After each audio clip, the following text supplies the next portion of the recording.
2장 14절에서부터 41절까지의 말씀인데요.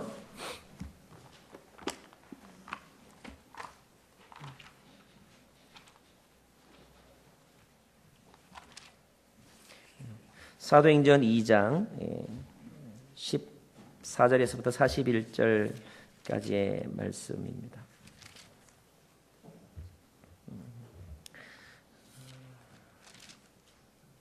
우리 본문 말씀 가운데서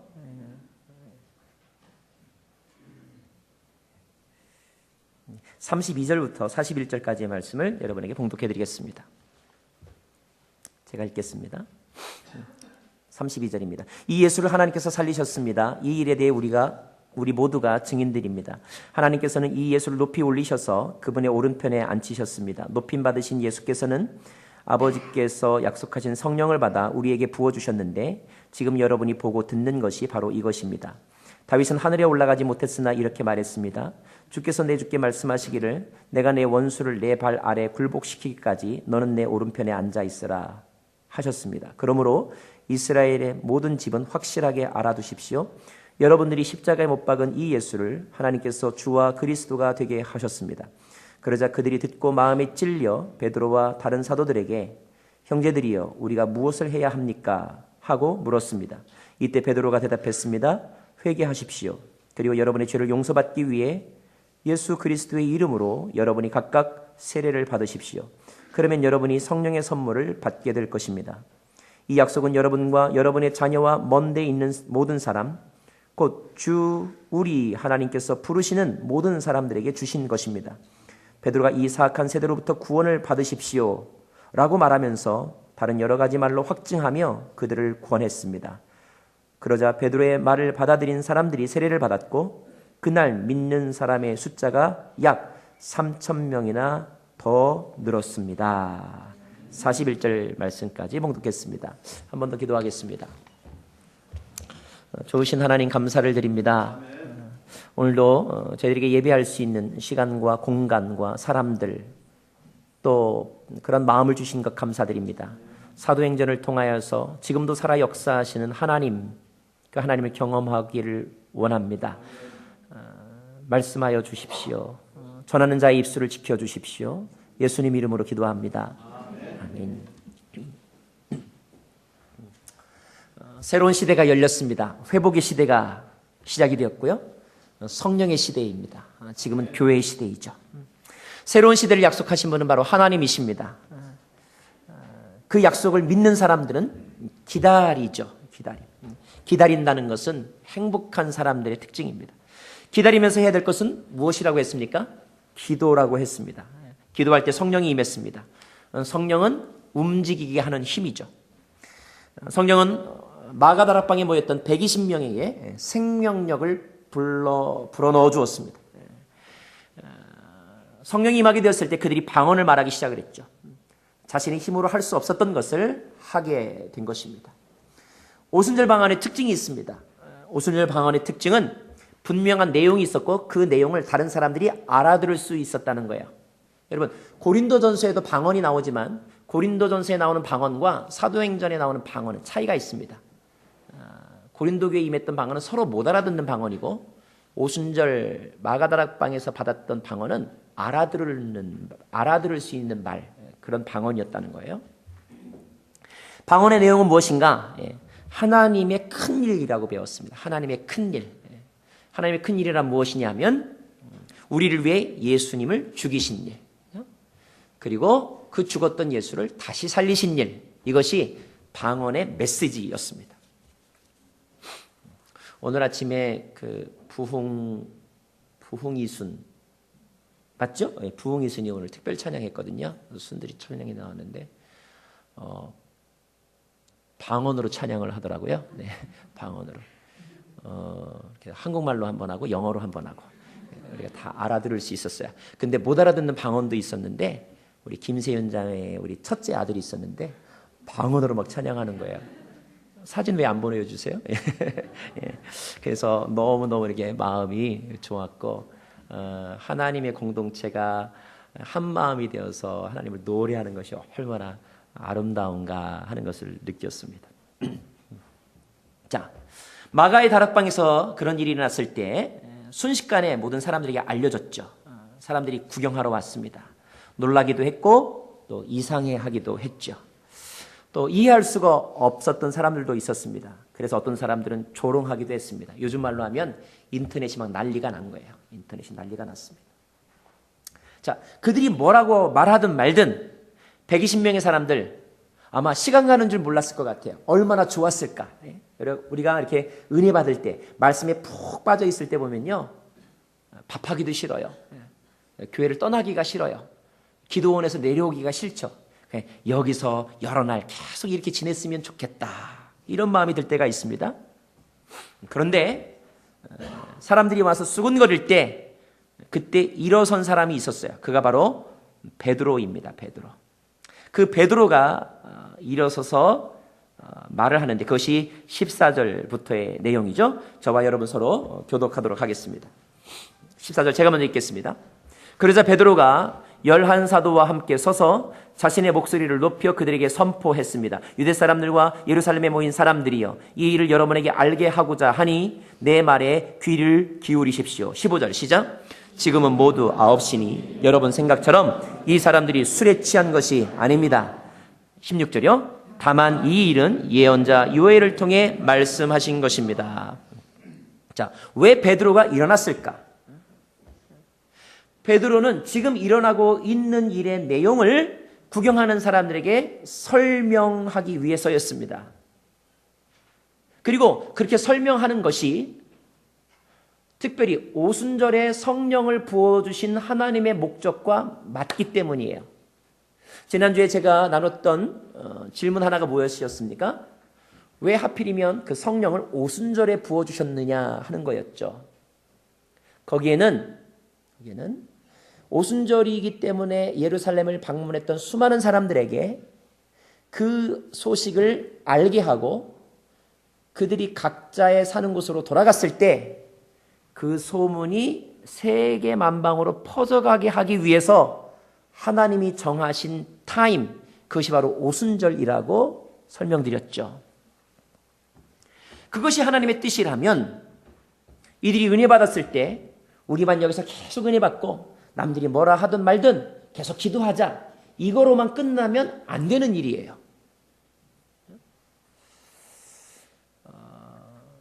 우리가 은혜 받는 이유와 목적도 분명합니다. 그것은 내가 행복하기 위해서 물론 포함되죠. 그러나 그것이 전부가 아니라는 거예요. 내가 은혜 받은 그 즐거움, 내 소망의 이유를 흘려보내야 되는 것입니다. 말해야 되는 거예요. 선포해야 되는 것입니다. 하나님은 베드로를 선포의 사람으로 사용하셨어요. 그래서 베드로가 일어서서 이야기하는 것입니다. 아마 요즘으로 치면 ABC나 NBC 방송에 출연해서 토크쇼에서 이제 자신들의 모임의 상황과 그 의미에 대해서 이렇게 설명하는 방송 출연을 했다, 이렇게 말할 수 있을 것 같습니다. 14절 말씀 보니까 베드로가 자신의 목소리를 높여 그들 앞에서 선포했다라고 되어 있어요. 저는 이 사람이 베드로라는 것이 참 놀랐습니다. 왜냐하면 베드로는 불과 2달 전만 해도 비겁한 사람이었기 때문이죠. 예수님이 끌려갔을 때 대제사장 가야바의 뜰에서 그 집에 계집종이라고 되어 있죠. 하인이 묻는 질문에도 깜짝 놀라가지고 난 예수 모릅니다, 나 예수 안 믿어요, 이렇게 말했던 사람이 베드로였어요. 예수님이 십자가 달려 돌아가시고 나서는 풀이 죽어서 고향으로 돌아갔던 사람이 베드로였습니다. 그런데 어느 날 보니 그가 지금 기독교 공동체의 지도자가 되어 있는 거예요. 자기가 자기를 생각해도 참 머쓱할 것 같아요. 내가 이렇게 해도 되나? 이런 생각이 들 것 같아요. 그럼에도 불구하고 베드로는 오늘 지금 당당하게 사람들 앞에서 이야기합니다. 오늘 말씀을 읽어보면 적어도 거기 모인 사람들이 3,000명은 더 되었어요. 미니멈 3,000명이에요. 한 여인 앞에서도 제대로 말할 수 없었던 두려움의 사람 베드로가 최소한 3,000명 이상 되는 그 앞에서 무대 공포증 없이 당당하게 이야기하는 것. 어떻게 이런 일이 가능할까? 아하, 기도는 사람을 변화시키는구나. 성령은 사람을 변화시키는구나. 할 수가 있습니다. 성령은요, 사람의 기질도 때로는 바꾸시더라고요. 기질을 사용하시는 분도 성령님이시지만 때로는 그 기질을 바꾸셔요. 없었던 은사를 부어주세요. 전에는 말더듬이었는데 성령의 은사를 받고 말을 너무너무 유창하게 그리고 영성 있게 하는 분들 보았습니다. 여러분, 무엇이 가장 변화되고 싶으세요? 코요? 아니요. 눈요? 하나님의 증언자가 되기 위하여 바뀌어질 부분이 있다면 하나님께서 바꿔주실 거예요. 오늘 그 부분에 성령께서 터치하시기를 바랍니다. 아멘. 우리 집사님들 이 강단에 올라오셔가지고 너무 쭈뼛쭈뼛 하시지 않기를 바랍니다. 다음부터 성령 충만하셔서 당당하게 이 앞에서 기도도 하시고 찬양도 하시고 그리고 축복도 하시고 안수도 하시기 바랍니다. 자, 베드로가 무슨 이야기를 할까? 베드로는 먼저 구약 성경을 인용합니다. 베드로가 인용한 구약 성경은 크게 두 가지인데 요엘서와 시편이었어요. 먼저 800년 전의 문서인 요엘서를 그가 인용합니다. 17절부터의 말씀인데요. 저와 여러분 서로 교독하겠습니다. 하나님께서 말씀하셨습니다. 마지막 날에 내가 내 영을 모든 육체에 부어주겠다. 그래서 너희 아들들과 너희 딸들은 예언을 하고 너희 젊은이들은 환상을 보고 너희 나이 든 사람들은 꿈을 꿀 것이다. 18절 시작. 그날에 내가 내 남종들과 여종들에게도 내 영을 부어주겠다. 그래서 그들이 예언을 할 것이다. 예. 요엘서는 예언서입니다. 장르로 치면 예언서에 해당이 되는데 많은 예언서들의 공통적인 특징이 있어요. 패턴이 있습니다. 두 개의 메시지를 담고 있어요. 하나는 심판이고 하나는 회복입니다. 너희들이 지금 당하고 있는 어려움은 하나님의 심판이다. 왜 심판했느냐? 너희의 죄 때문이다. 그래서 심판의 이유와 그리고 심판의 내용을 먼저 선포합니다. 그러나 모든 예언서가 심판만으로 끝나지는 않아요. 예언서 뒤쪽에 가면 반드시 무엇이 있냐면 회복에 대한 약속이 있습니다. 회복. 그러나 그날이 올 것이다.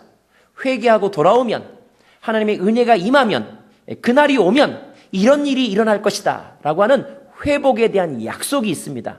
오늘 베드로는 그 회복에 대한 약속을 인용하고 있는 거예요.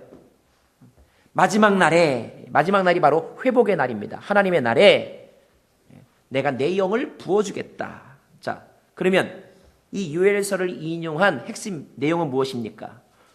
회복은 어떻게 이루어지는가? 회복은 성령과 더불어 이루어진다. 아멘. 개인의 회복도 마찬가지고 교회의 회복도 마찬가지고 모든 피조물의 회복도 마찬가지다.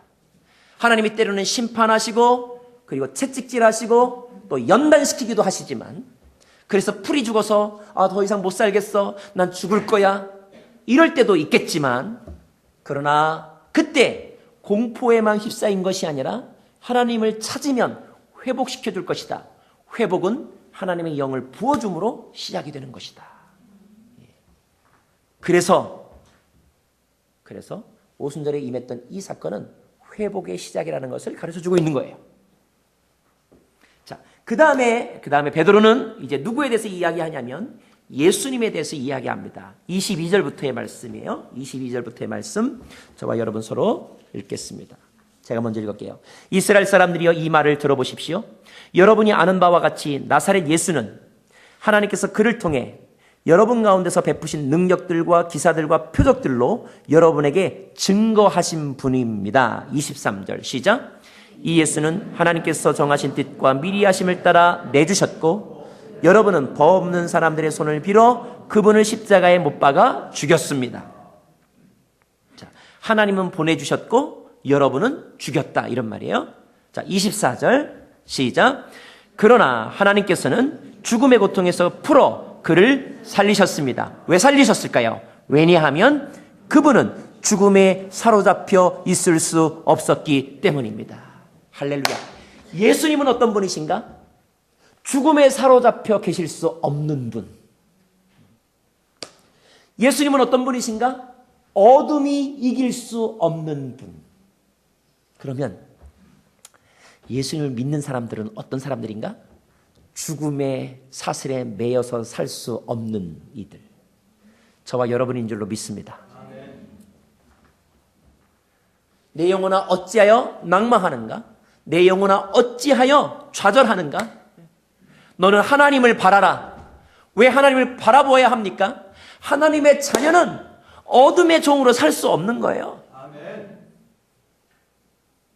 하나님의 사람은 자살을 꿈꾸면서 살 수 없는 거예요.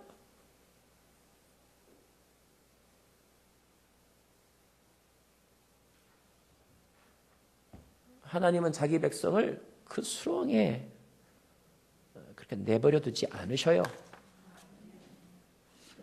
죽음의 신에서 자유하시기를 바랍니다. 아멘.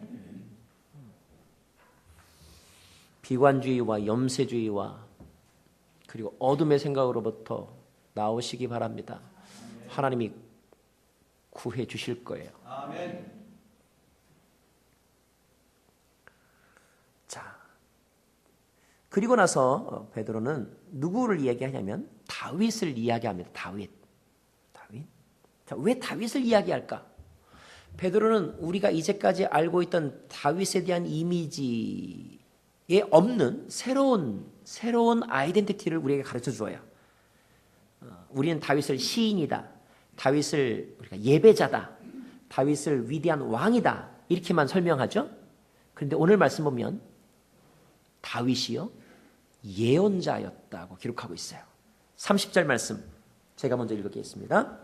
다윗은 예언자이기에 하나님께서 그에게 맹세하셔서 그의 몸에서 날 자손을 세워 그의 보좌 위에 앉히시리라는 것을 알고 31절 시작. 미리 내다보면서 그리스도의 부활에 대해 그가 지옥에 버림을 당하지 않고 그의 육신이 썩음을 보지 않았다라고 말했습니다. 이 예수를 하나님께서 살리셨습니다. 이 일에 우리 모두가 증인들입니다. 33절 시작. 하나님께서는 이 예수를 높이 올리셔서 그분의 오른편에 앉히셨습니다. 높임 받으신 예수께서는 아버지께서 약속하신 성령을 받아 우리에게 부어주셨는데 지금 여러분이 보고 듣는 것이 바로 이것입니다. 자, 정리하면 요엘서 말씀에 의하면 회복은 성령과 더불어 이루어진다. 다윗은 예언자이다. 그런데 그 다윗의 시편을 잘 읽어보면 예언의 메시지가 있는데 그 예언 속에는 예수님이 죽으셨다가 살아나신다는 예언도 포함되어 있다. 우리가 알고 있는 그 예수는 지금 살아나신 분이시다. 다윗의 예언대로. 그래서 지금 하나님 보좌 우편에 앉아 계시다. 지금 베드로는 승천하셔서 하늘 높이 사라지신 그분이 어디가 계신지 아무도 모르는 그때에 베드로는 뭘 얘기하고 있냐면 너희가 본 예수는 우리가 본 예수는 하늘로 사라진 것이 아니라 하나님의 보좌 우편에 오른쪽에 지금 앉아 계신다. 아멘. 자, 그 예수님이 지금 하나님으로부터 성령을 받아 그 성령을 우리에게 부어주신 것이다. 아멘. 왜? 회복시키시려고. 아마 예수님의 눈에는 이런 제자들이 보였을 것 같아요. 나를 열심히 따르던 제자들이 내가 죽으니까 슬퍼서 맥이 빠져가지고 기운 없이 목적도 없이 그냥 풀이 죽어서 그냥 하루하루를 살아가고 있는 거예요. 예수님이 얼마나 마음이 아프시겠어요. 내가 저렇게 안 가르쳤는데 내가 어떻게 살아야 되는지 가르쳐줬는데 힘이 없어가지고 목자 잃은 양처럼 그저 맥없이 그렇게 지내고 있는 거죠. 예수님이 저 하늘에서 회복되어야 될 텐데 그래서 예수님의 영, 하나님의 영, 성령을 그들에게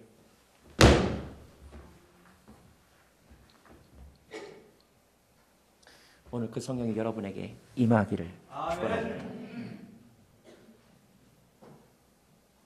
목적이 없을 때 우리는 방황합니다. 힘이 없을 때 우리는 쓰러집니다. 넘어집니다. 아무것도 하지 못합니다.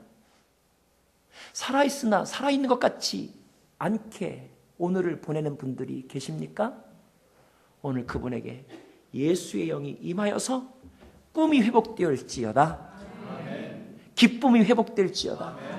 얼굴에 웃음이 다시 돌아오기를 바랍니다. 이게 예수님의 마음인 거예요. 베드로와 120명은 그걸 경험한 것입니다. 그걸 해석해낸 거예요, 베드로가.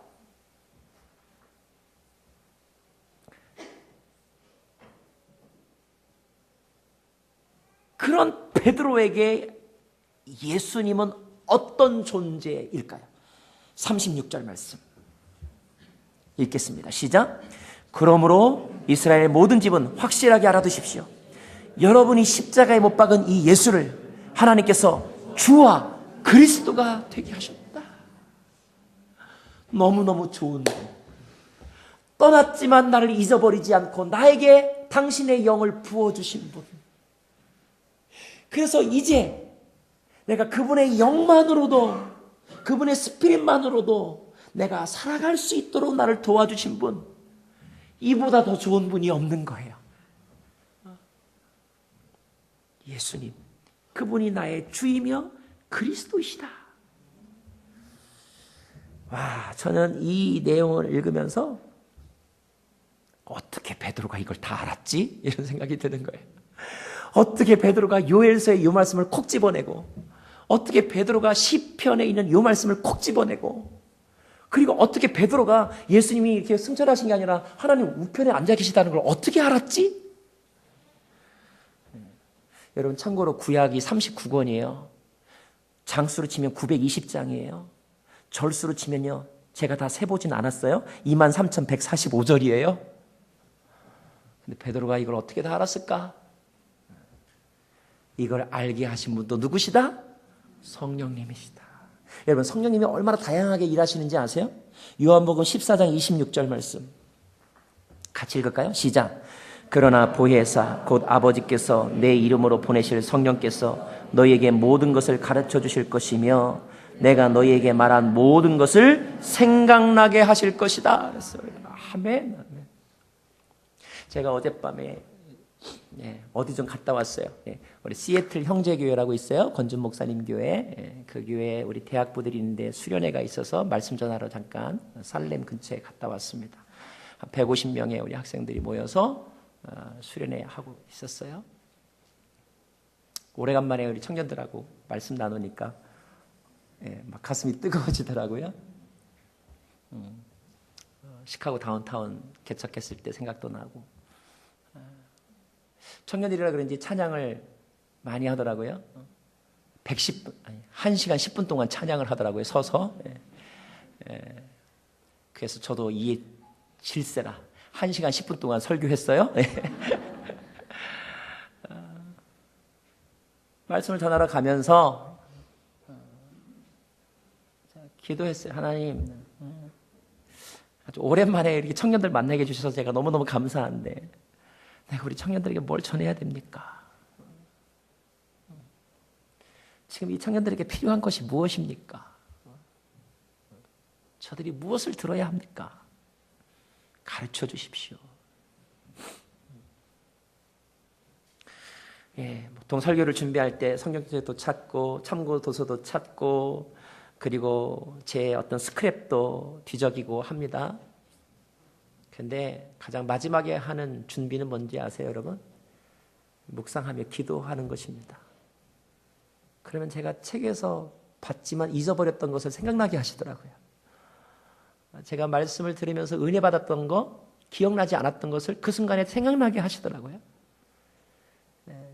그런 은혜로 말씀을 전하면 첫 번째, 제가 살아나는 거예요. 그리고 그 모임 가운데 은혜가 있더라고요. 성령님은 주께서 우리에게 말한 모든 것을 생각나게 하는 분이십니다. 건망증에 상관없이. 요한복음 16장 13절 말씀에 그러나 진리의 성령 그분이 오시면 너희를 모든 진리 가운데로 인도하실 것이다. 여러분, 성령님은 우리를 진리로 인도하신다는 거예요. 여러분, 우리가 살아가면서 많은 일들을 겪습니다.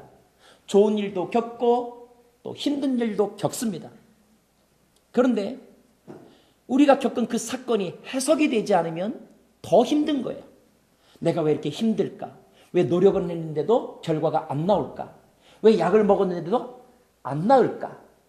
해석이 안 되면 더 힘든 것입니다.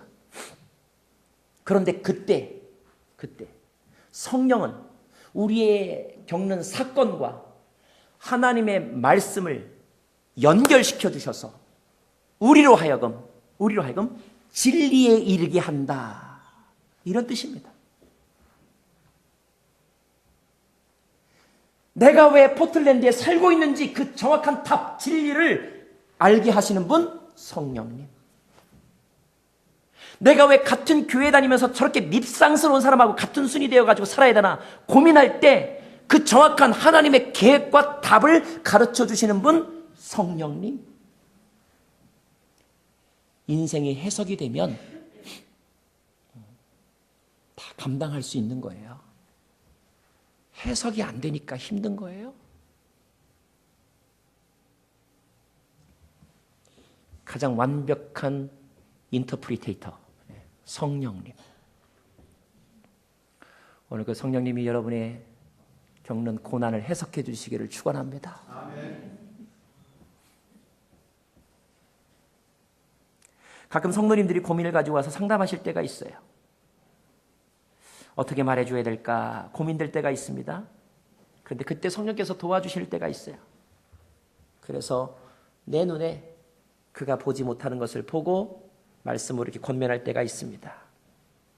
그러면 그분도 너무너무 좋아하고 저분도 너무너무 마음이 좋아요. 그러나 안타까울 때도 있어요. 고민을 가지고 오셨는데 내가 영적으로 답변을 주지 못하고 그냥 신문에서 보면 알 수 있는 대답, 조금만 생각하면 줄 수 있는 조언, 이런 걸 할 때는 말하는 저도 마음이 답답해요. 또 답답할 때가 있어요. 언제 답답한지 아세요? 제가 하나님이 주신 마음과 지혜로 조언을 했는데 그분이 안 들을 때 너무 답답해요. 장애물 너머에 있는 은혜가 보여서 은혜를 설명하면서 그렇게 가시라고 말하는데 여전히 장애물만 보면서 나는 못 간다고 말할 때 마음이 얼마나 답답한지 모르겠어요.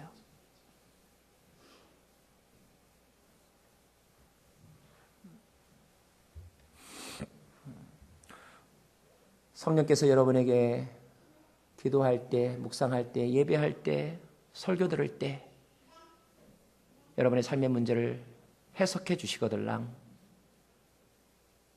감사함으로 받으시고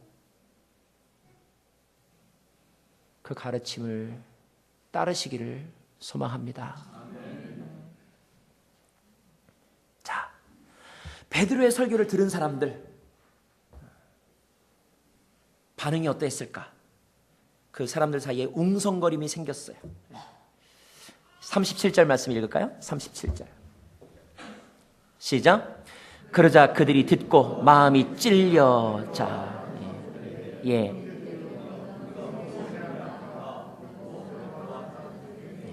마음이 찔렸다는 표현이 나와요. 어떤 대목에서 마음이 찔렸을까요? 어떤 대목에서?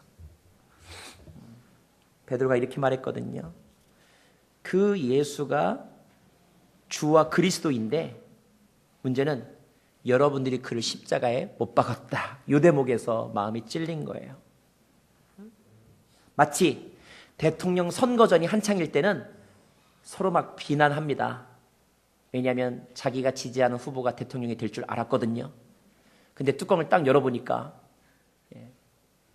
반대 사람이 대통령이 딱 되면 이제까지 그를 비방했던 사람은 어떤 마음이 들겠어요? 그게 큰일 났구나. 내 정치 인생은 끝났구나. 이런 마음이 드는 것과 마찬가지겠죠. 베드로가 말합니다. 당신이 예수를 죽였다. 굉장히 직설적인 화법이죠. 아마 이렇게 설교하면 기분 나빠서 뛰쳐나가실 분이 있을 거예요.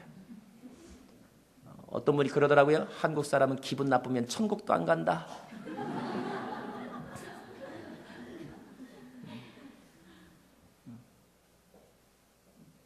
당신이 예수를 죽였습니다.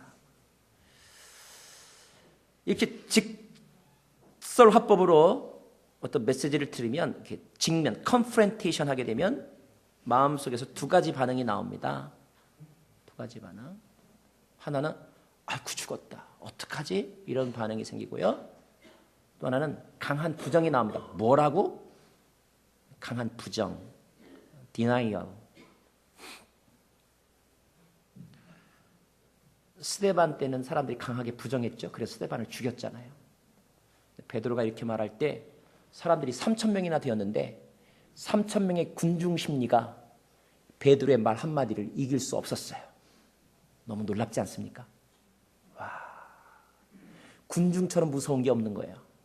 여러분, 고등학생 5명만 다녀봐요. 제일 무서워요. 3,000명이 모여 있어요. 그런데 그 3,000명의 군중 심리를 압도하는 베드로의 메시지. 당신이 하나님을 죽였습니다. 오늘 이 전에서 우리가 들어야 될, 우리의 기분 나쁘고 아니고에 상관없이 들어야 될 진리는 저와 여러분이 예수를 십자가에 못 박았다는 사실입니다. 오늘도 우리는 예수를 십자가에 못 박고 있지요?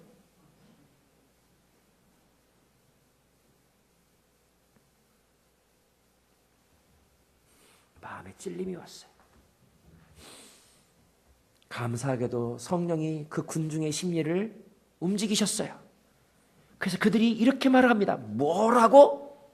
이게 아니라 그러면 우리가 어떻게 해야 합니까?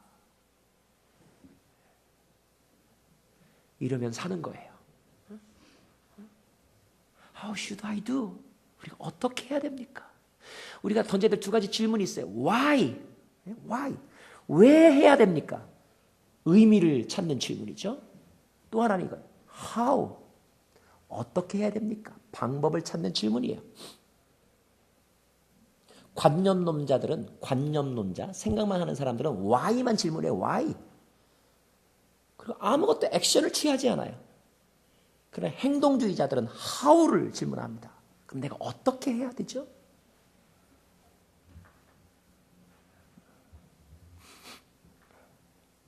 그때 베드로가 말해줍니다. 38절 말씀 읽습니다. 시작. 그때 베드로가 대답했습니다. 회개하십시오. 그리고 여러분의 죄를 용서받기 위해 예수 그리스도의 이름으로 여러분이 각각 세례를 받으십시오. 두 가지로 요약할 수가 있는데, 첫째, 회개하십시오. repent. 회개하십시오. 두 번째, 세례를 받으십시오. 세례를 받으십시오. 회개라는 말은 헬라어로 메타노이아라는 말인데, 그 말은 가던 길을 멈추고 완전히 방향을 바꾸어라, 돌아서라, 이런 말입니다. 회개와 후회는 조금 달라요. 후회는 아이고 이러면 안 되는데 하면서 계속 가는 거예요. 관념론이죠. 그러나 회개는 의지적인 결단입니다. 가던 길을 멈추는 거예요. 멈추기만 하는 것이 아니라 방향을 바꾸는 것. 이것이 회개입니다. 회개. 그러므로 그들에게 여러분이 예수를 십자가에 못 박아 죽였습니다. 그 일을 회개하라는 말은 무슨 뜻일까요? 그분은 더 이상 범죄인이 아닙니다. 정치범이 아닙니다. 그분은 주와 그리스도이십니다. 여러분의 생각의 방향을 바꾸십시오 라고 하는 권면인 것입니다. 예수님에 대해서 잘못 생각하고 있는 분들, 오늘 그 방향을 바꾸시기를 바랍니다. 두 번째, 예수의 이름으로 세례를 받으라라고 되어 있어요. 세례를 받으라라고 하는 말은 어떤 의미가 있냐면 도장 찍는다, 인친다, 이런 의미가 있어요. sealing, 이런 말이 있죠. 의미가 있습니다.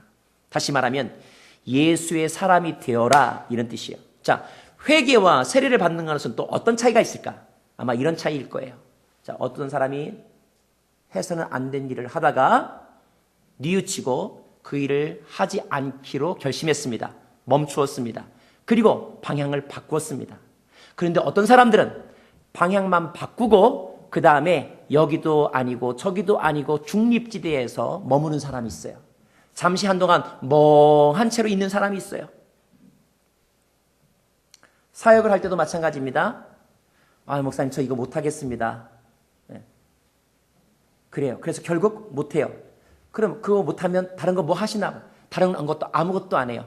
그냥 못한 차이로 그냥 가만히 계시고자 하는 분. 이거는 회개에서 끝난 거예요. 베드로는 하나님은 베드로를 통하여 적극적으로 원하십니다. 멈춘 곳에서 머무르지 말고 예수의 이름으로 세례를 받으라는 말은 예수 안으로 들어와라. 예수회에 가입해라. 예수님의 사람이 되어라. 예수 편에 서라. 이런 말입니다. 가던 길을 멈추지 않는 사람이 있고요. 아이고 어떡하지 하면서 후회하면서 계속 가는 사람이 있고요. 멈추었지만 그 다음에 방향을 잃어버리고 중립지대에 있는 사람이 있습니다. 그러나 완전한 용서는 가던 길을 멈추었을 뿐만 아니라 예수님의 세계로 들어오는 것입니다. 그렇게 되면 오늘 어떻게 약속하고 있냐면 그러면 38절 그 다음 절 말씀에 여러분이 무엇을 성령의 선물을 받게 될 것입니다. 성령의 선물이라고 그랬어요. 성령의 선물, 성령의 은사를 받게 될 것이다. 39절 말씀 시작. 이 약속은 여러분과 여러분의 자녀와 먼데 있는 모든 사람 곧 주 우리 하나님께서 부르시는 모든 사람에게 주신 것입니다. 아마 그 이야기를 듣는 사람들의 관심은 이거일 거예요. 와, 그거 나도 받을 수 있을까? 이런 관심 아니었겠어요? 그런데 하나님 베드로를 통해 이렇게 말씀하시는 것입니다. 그거는 120명에게만 주는 것이 아니라 너희들도 받을 수 있다. 40일 특별 새벽기도에 나온 사람만 성경 받는 게 아니라 여러분도 받을 수 있다. 이렇게 모든 사람에게 그 회복의 영을 부어주시겠다는 하나님의 약속인 것입니다. 근데 여기에 어떤 단어가 중요하냐? 모든 사람이란 단어가 중요한 거예요. 모든 사람. 차별 없는 하나님의 은혜.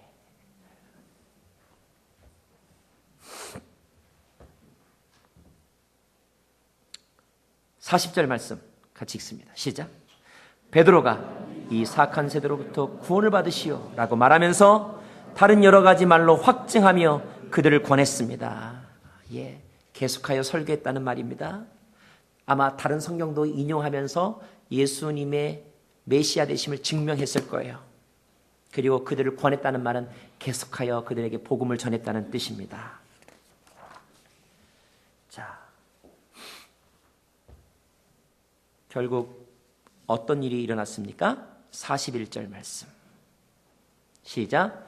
그러자 베드로의 말을 받아들인 사람들이 세례를 받았고 그날 믿는 사람의 숫자가 약 3,000명이나 더 늘어났습니다.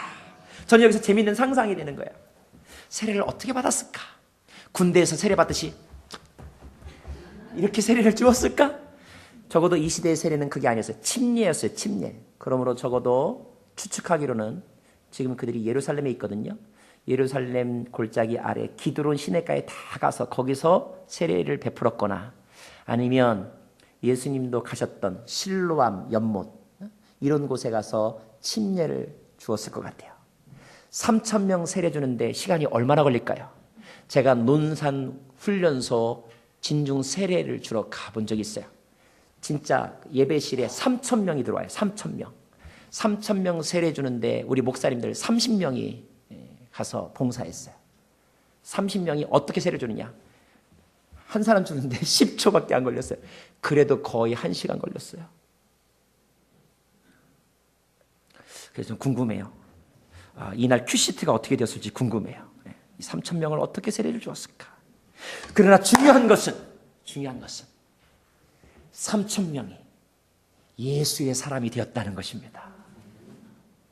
하나님과 사람 앞에서 주는 그리스도시여 살아계신 하나님의 아들이십니다. 주님 내 안에 오셔서 내 삶을 다스려 주시고 나를 인도하여 주십시오. 나는 평생 주님만을 따르겠습니다. 라고 고백했다는 거예요.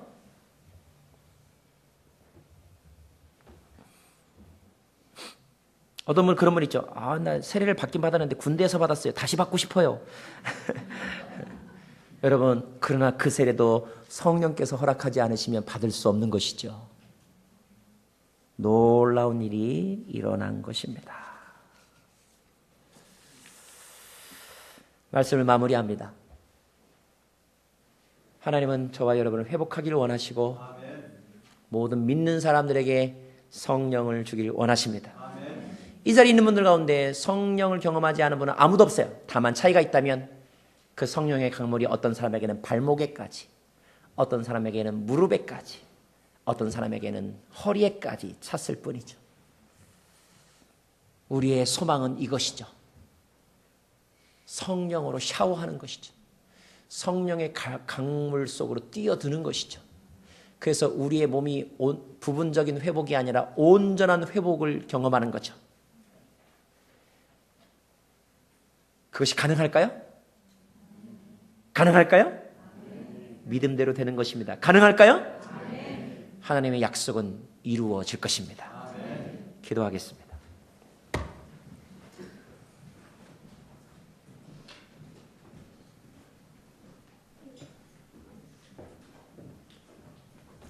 하나님, 베드로를 통하여 이 놀라운 현상을 해석해 주셨습니다. 이제 우리도 소망을 갖게 되었습니다. 너희뿐 아니라 먼데 있는 사람들, 이방인이라 할지라도 주 예수의 이름을 부르는 자들은 구원을 얻는다고 약속하여 주셨습니다. 오늘 그 약속을 믿고 저희들이 이곳에 나와서 기도하며 찬양하며 주님의 이름을 부르짖습니다. 하나님의 약속을 이루어 주옵소서. 예수님 이름으로 기도합니다.